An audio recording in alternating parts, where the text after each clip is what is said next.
Ipinatawag ni Pangulong Bongbong Marcos si Chinese Ambassador Cheng Chuen para iparating ang pagkondena ng Pilipinas sa pinakahuling insidente at konfrontasyon sa Ayungin Shoal sa West Philippine Sea. Matatandaan nitong Lunes, July 20, nagkaroon ng girian sa pagitan ng mga tauhan ng Philippine Navy at China Coast Guard sa lugar malapit sa BRP Sierra Madre. Limitado ang detalye mula sa Malacanang sa pagpupulong ni na Pangulong Marcos at Ambassador Jing.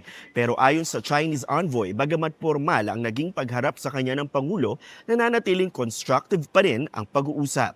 Bago ang meeting, una nang ipinahayag ng Malacanang ang pagtutol sa insidente. My feeling is the beginning it must be a very formal diplomatic protest, exchange harsh words with each other, that protect each other's position, finger to each other. But eventually, I thought, I think that's also thinking about those issues. How can we manage difficulties? How can we find solutions? So there knows a range of almost all the important issues related to issues, or also the regional issues. So explain each other's intention, position, and true feeling. And I think it's kind of, I would say, very constructive.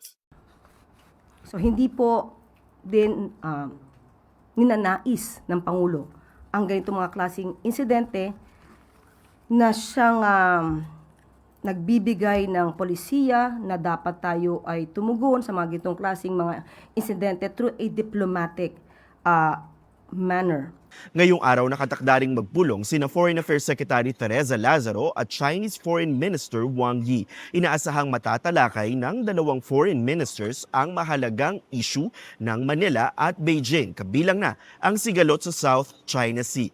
Posible ring i-review ng magkabilang panig ang provisional understanding sa Ayungin Shoal kung saan malaya dapat magsagawa ng resupply mission ang Pilipinas sa BRP Sierra Madre. Participated by associations and officers. That's very critical moments. First people feeling that they just born under this days, and the office challenge. So now if the two foreign ministers communicate with each other and set their notes on those very important issues and try to find ways to address. Sa kasagsagan ng ASEAN Foreign Ministers at related meetings dito sa Maynila ngayong linggo, isa sa inaabangan ay ang pag-usad ng South China Sea Code of Conduct. Matatanda ang target ng regional bloc matapos ang negosasyon sa South China Sea Code of Conduct ngayong taon. Kung ang Pilipinas isinusulong ang isang legally binding code, ang China naman mahigpit ang pagtutol sa pagsasama ng 2016 Arbitral Award sa Sea Code. Well, I was the one who presented it as part of the discussion because everybody has read it.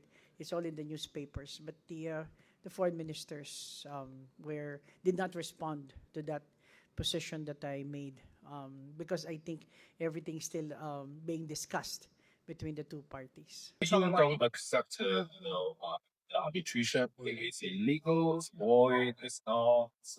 Will never accepted that because even in the year of 2006, we made it very clear that same statement will never accept and participate in such kind of arbitration. So you did that, use the case legal, but it no, it's illegal, it's not bad.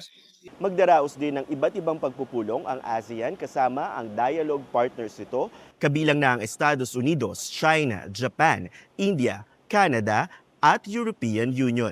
Pero bakit nga ba napakaraming meeting ang nagaganap ngayon sa Pilipinas? Ayon sa Department of Foreign Affairs, ito ay nagsisilbing platform para sa mga bansa at kaalyado nitong bansa para pag-usapan ng ilang mahalagang regional at global issues. Kabilang dyan ang krisis sa Middle East, ang political situation sa Myanmar, pati na ang Thailand-Cambodia border conflict.